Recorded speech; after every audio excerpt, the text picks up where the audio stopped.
This is my 2 cents worth after week 14, and we'll see what happens here with 4 games remaining in the 2021 regular season.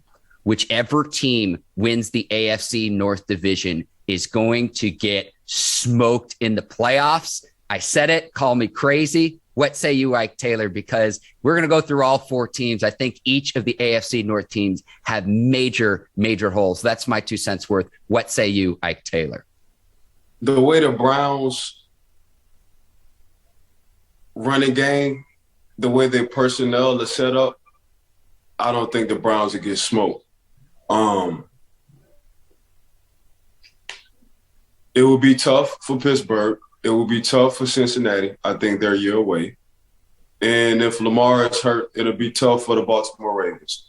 But I think personnel-wise, regardless, I think the Browns have the recipe to win a few games in the playoffs. And that's just going off their personnel. That's going off their DNA. And their DNA is running the football.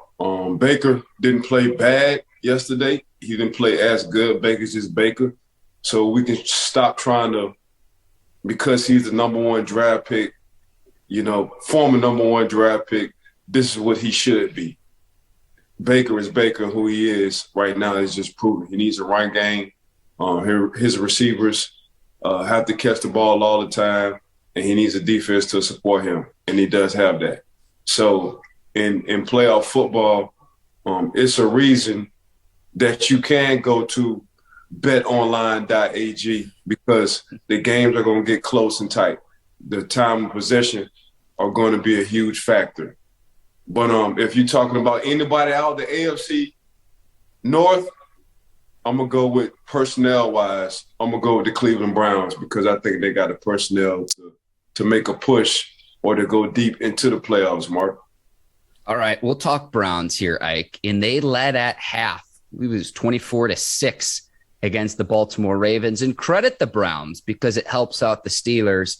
If Pittsburgh wants a chance to make the playoffs, they beat the Ravens, who were at the top of the division and remain at the top of the division following Cincinnati's loss. Now, with the Browns, Ike, and I've said this all along, the caveat is Baker Mayfield is very beat up right now.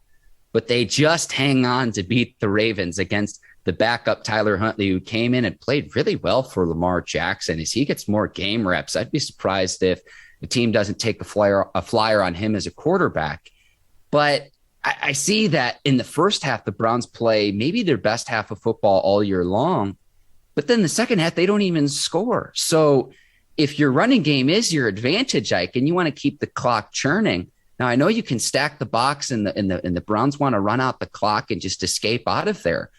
But after the onside kick and the Ravens had a chance to come back and win, now the Browns defense shut the door, but Cleveland allowed the Ravens to hang around and hang around and hang around in that game.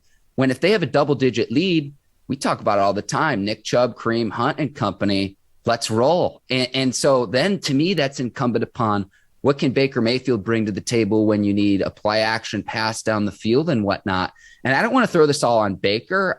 I blame all parties. The Odell Beckham situation didn't work out. You've got questionable play calling for an offense that struggles.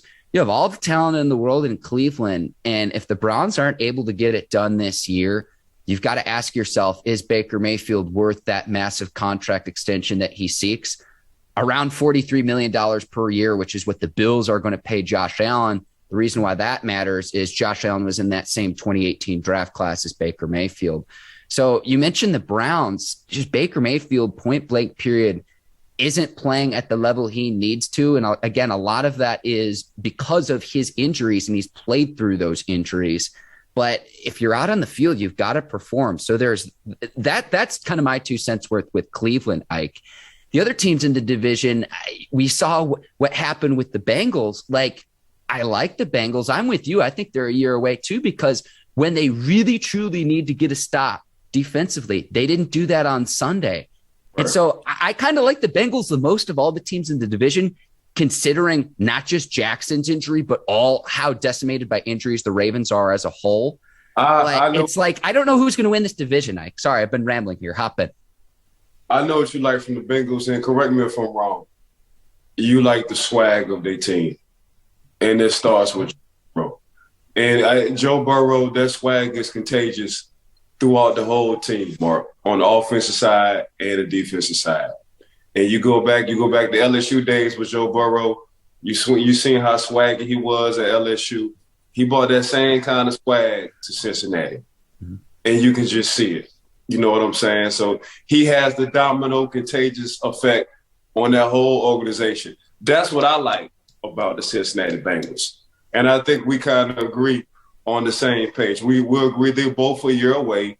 But the reason why is just something about the Cincinnati Bengals that we like, oh snap, is Joe Burrow.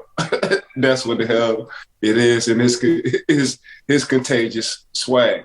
But getting back to the Cleveland Browns, man, I love Baker Mayfield's attitude. I love his toughness, but don't nobody care if you're hurt.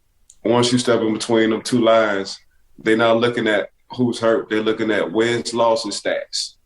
That's what you look at. Now, when Baker went on the run last year, when he threw for like 18 touchdowns and only 3 picks in the second half of the season, it was Nick Chubb and Kareem Hunt. That's what it was, because you was leading the league in time of possession other than the Baltimore Ravens and the run game. That's what you was doing. So it's about time for Baker Mayfield. Like I say, man, Baker Mayfield, he's a top quarterback. It's going to be hard to replace him, I think, personally, to start all over. Give him that Ryan Tannehill deal. Just give the man a Ryan Tannehill. Give him a little bit more than Ryan Tannehill. That's the deal he needs right there. And if you want to do some upfront money, if you want to fully guarantee something, go ahead and give him that Kirk Cousins deal. They're the same kind of people. He's not as athletic as Ryan Tannehill, because Ryan Tannehill played receiver when he was in college. He's more athletic than Kirk Cousins. He's right in between. Go ahead and get that man them deals right there. Give him them. We keep talking about this 40, 43. Nah, I love Baker, but Baker ain't no 40, 43 kind of guy. Give him between that 35 and 38 kind of deal. Well, I can't wait to see what kind of deal Lamar Jackson ends up signing, because he's also in that 2018 class, Ike.